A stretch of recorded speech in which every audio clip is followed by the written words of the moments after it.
minneapolis maanta waa keenay filimkii waa kana waa meeshii Ayaanle ayadka Ayaanle Nairobi garnaysan Ayaanle barqad xaafadiisa la keenay one beautiful seven mid kala leenahay the first one hadda way dhamaatay alxamdulillah markata insha Allah la socda Ayaanle hadda uu soo baxay zone theaters everywhere in the world waana aad iyo aad baan u mahadsantiin Soomaalida walaalayaasha filimka waa filimkeeni So what do you think second time you watching the film? Oh, I think it was a great film. I thought it was, yeah. You came back second time. You were here the first night? Yes. And then you came back tonight? Yes. Thank you very much. You must be love the movie. It was a wonderful Tell me film. about a little bit about the movie and then the reason you kept coming. Well, it was so human. It was...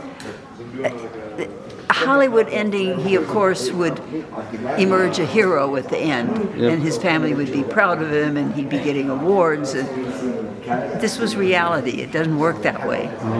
So he ended up being trapped and used and sacrificed. Thank you.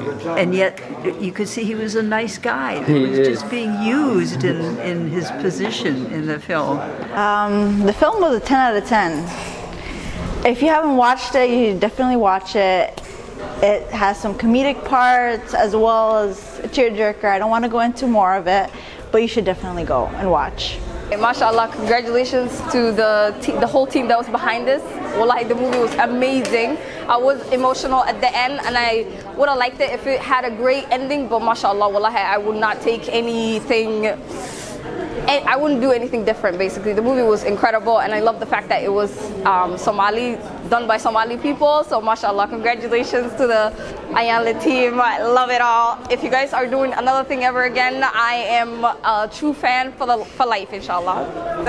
You know, as a Somali American, I feel like you can really, I think, relate to a lot of some of the nuances that the movie kind of provides. You know, it was really nice. There's like a lot of stuff that the way that he kind of interacts with his mom and his sisters, you can kind of see that kind of play out, and it's very relatable. So yeah.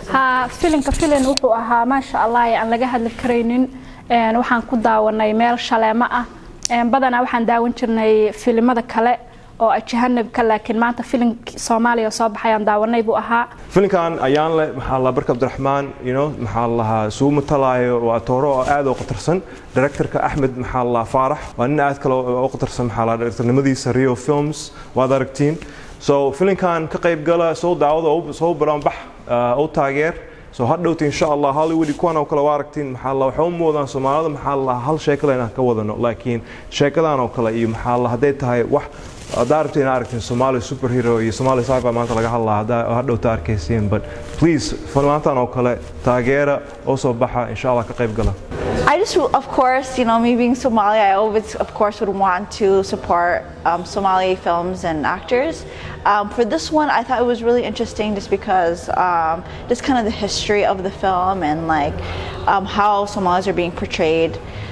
I think in Kenya, I think kind of intrigued me too. So yeah. Waagor filmaanti hore waxa ahaan jireen waagor filmaanti hore Soomaalida waxaan sameyn jirnay dad ajnabi ah laakiin filimku waa filimkii hore oo Soomaali qalabaysay hadii aad director ahaato cameraman ha ahaato audio ha ahaato shaqaalaha crew-ga ha ahaadaan waxa dhan maaragtay dadka jilayaan waxaan dhigi karaa agentiyo oo Soomaali oo filmaan sameyn kartana waa la helay runtii Soomaaliya meesha ay joogto maanta ma joogto inkastoo wadankeen uu salahan wakaaladii filmaanta ee Soomaaliya ay salahan hadana still weli waxa jiro dhalinyaro isxil qaantay waana ku faraxsanahay maanta ku daawada Minneapolis anigana filimka waxaan u ahaa photography sawir qaadida aan u ahaa runtiina ku faraxsanahay filim sawir qaado wax badan waan ka faa'iiday intuu socday dhanka lighting-ka ahaada audio-ha waxyaalo badan aan ka bartay intuu socday waxaana fursadda ii siiyay Axmed Faarax oo ku mahadsan yahay